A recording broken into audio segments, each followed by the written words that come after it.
एक तरफ भारत की आत्मा सबसे विशाल और पवित्र मां गाथा है और दूसरी तरफ भारत की रहस्यमय नगरी से प्रेरित एक सिनेमैटिक एक्सपेरिमेंट खड़ा है। यह सिर्फ दो फिल्मों की तुलना नहीं है, बल्कि दो अलग सोच, दो अलग फिल्म मेकिंग फिलोसॉफी और दो अलग रिस्क मॉडल्स का टकराव है। यह फेथ वर्सेस फिल्म मेकिंग का क्लेश है, यह स्ट्रेटेजी और स्केल का टकराव है और ओपनिंग डे की सुनामी और लॉन्ग टर्म डोमिनेशन की लड़ाई है। देखो, इन सब के बारे में हम डिटेल में बात करेंगे, लेकिन अगर अभी तक आपने इस चैनल को सब्सक्राइब नहीं किया है तो भाई क्या कर रहे हो यार, चैनल सब्सक्राइब करो यार। चलो वीडियो शुरू करते हैं। सबसे पहले बात करते हैं रामायण की। यह फिल्म कोई सिनेमैटिक प्रोजेक्ट नहीं है, बल्कि एक सांस्कृतिक जिम्मेदारी है, क्योंकि ये उस कथा को पर्दे पर ला रही है जो करोड़ों लोगों की आस्था है। लगभग 4000 करोड़ रुपए है और अगर हम डॉलर्स में देखें तो 500 मिलियन का बजट। ये भारतीय सिनेमा में चर्चा का विषय है और ये इसे अब तक का सबसे बड़ा प्रोजेक्ट बनाती है। इस फिल्म को डायरेक्ट कर रहे हैं नितेश तिवारी, जिन्होंने दंगल जैसी ऐतिहासिक सफलताएं दी है, जो आज भी भारत की सबसे ज्यादा कमाई करने वाली फिल्मों में गिनी जाती है। नितेश तिवारी की फिल्मों की जो सबसे बड़ी ताकत है वो यही रही है कि जो इमोशंस होते हैं वो उनको ग्राउंडेड रखते हैं, ड्रामा को ओवर द टॉप नहीं होने देते और मास कनेक्ट को ऑथेंटिक बनाते हैं। लेकिन यहाँ पर चैलेंज अलग है। यहाँ पर फिक्शनल स्पोर्ट्स बायोपिक नहीं है, बल्कि ऐसी धार्मिक कथा है जिसके प्रति ऑडियंस की जो भावनाएं हैं वो बहुत ही संवेदनशील है। इस प्रोजेक्ट से जुड़ा वीएफएक्स स्टूडियो है डीने, जिसने पहले भी कई हॉलीवुड की ऐतिहासिक फिल्मों पर काम किया है और अगर हम रिपोर्ट्स की माने तो इस मूवी के कुल बजट का 60 से 70% सिर्फ इसके वीएफएक्स और सीजीआई पर ही खर्च होने वाले हैं। इसका मतलब साफ है कि इसका टेक्निकल एम्बिशन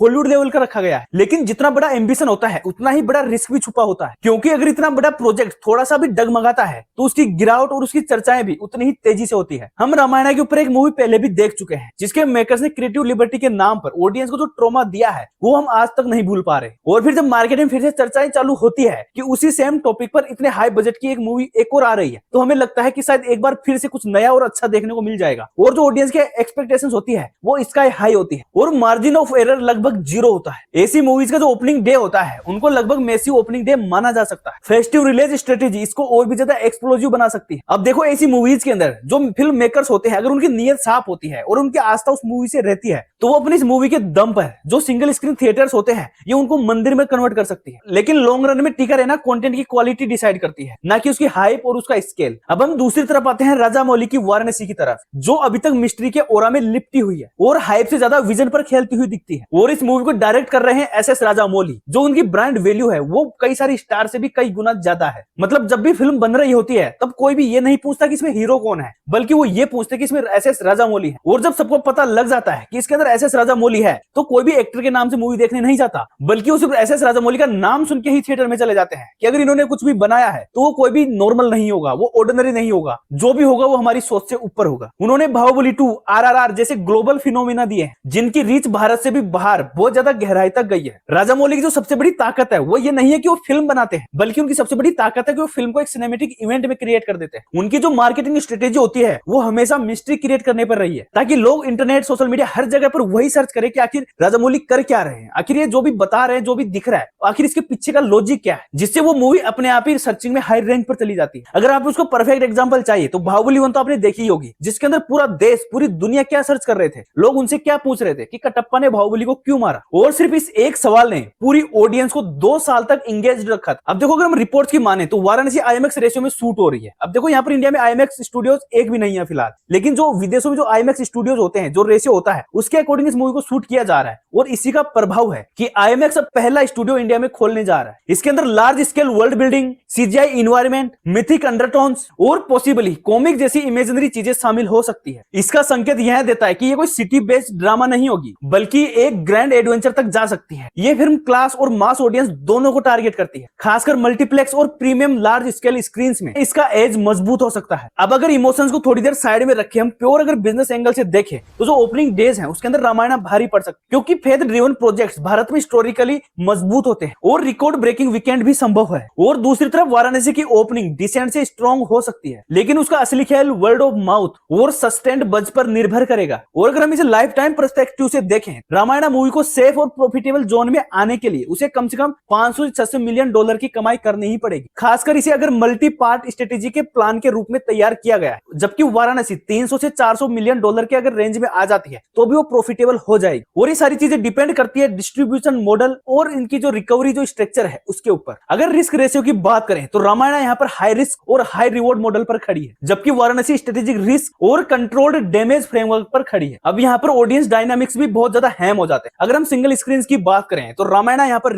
रिकॉर्ड तोड़ सकती है, जबकि मल्टीप्लेक्स और आईएमएक्स फॉर्मेट में जो वाराणसी है उसको एडवांटेज मिल सकता है। अगर हम नॉर्थ अमेरिका मार्केट की बात करें तो वहां पर एसएस राजामौली जो आरआर है उसके थ्रू अपने आप को स्टेब्लिश कर चुके हैं, जिससे ओवरसीज ट्रैक्शन का फायदा मिल सकता है। जबकि दूसरी तरफ रामायण मल्टीलैंग्वेज स्ट्रेटेजी और फेथ बेस्ड क्यूरियोसिटी के दम पर नए मार्केट में एंट्री ले सकती है। अब यहाँ पर जो असली सवाल है वो बॉक्स ऑफिस के किंग का नहीं है बल्कि नैरेटिव कंट्रोल का है। ओपनिंग किंग शायद रामायण बन सकती है, लेकिन अगर लॉन्ग रन की बात करें तो वाराणसी यहाँ पर हमें सरप्राइज कर सकती है। और यहाँ पर जो सबसे बड़ी सच्चाई है वो ये है कि अगर दोनों फिल्में सफल होती है, एक तो होता है नॉर्मल सफल, लेकिन एक हाई लेवल पे जो मार्जिन रख के सफल होती है, मतलब अपनी जो इन्वेस्टमेंट है उसका डबल या उसका 1.5 गुना भी कमा लेती है, तो ये यहाँ पर इन दोनों फिल्मों की सफलता नहीं होगी बल्कि इंडियन सिनेमा की सफलता होगी। क्योंकि जैसे ही ये मूवी बाहर फैलेगी और लोग सुनेंगे कि इंडियन मूवी है, तो लोग इंडियन मूवी देखना चालू करेंगे और जो इंडियन फिल्म मेकर्स हैं उनके अंदर इतने बड़े बड़े प्रोजेक्ट में पैसा लगाने का कॉन्फिडेंस आएगा। लेकिन अगर इन दोनों फिल्मों में से कोई एक फिल्म भी थोड़ी बहुत भी असफल होती है तो फिर वही डाउटफुल चीजें हो जाएगी। मेकर सोचेंगे भाई इतना पैसा लगाए या नहीं लगाए, इतना रिस्क ले या नहीं ले। इसलिए सवाल ये नहीं है कि कौन जीतेगा, बल्कि सवाल ये है क्या भारत फेथ और फिल्म मेकिंग को एक साथ बैलेंस कर सकता है। क्या स्केल और विजन दोनों एक दूसरे के आमने सामने खड़े होंगे या फिर दोनों साथ मिलकर इंडियन सिनेमा को एक अलग लेवल पर लेके जाएंगे। अब फैसला ऑडियंस के हाथ में है। आप सबसे ज्यादा किसे देखने के लिए सबसे ज्यादा एक्साइटेड है, रामायण जैसी महागाथा या वाराणसी का विजनरी सिनेमैटिक एक्सपेरिमेंट? आप कमेंट करके बताओ यार। और अगर अभी तक आपने चैनल सब्सक्राइब नहीं किया है तो क्या कर रहे हो यार, चैनल सब्सक्राइब करो यार। इतना मजा है ना आपको वीडियो देखने में, भाई सब्सक्राइब करके जाओ। और आपका कोई भी ओपिनियन है इस वीडियो के दौरान या इसके बाद, इस वीडियो कमेंट बॉक्स में डाल दो। भाई कमेंट बॉक्स खुला पड़ा है। और अगर आपको मेरे से कोई भी शिकायत है या मेरे से प्यार है, जो भी है आपके दिल में जो भी है, कमेंट में छोड़ के जाओ। चलो मिलते हैं नई वीडियो में, बाय।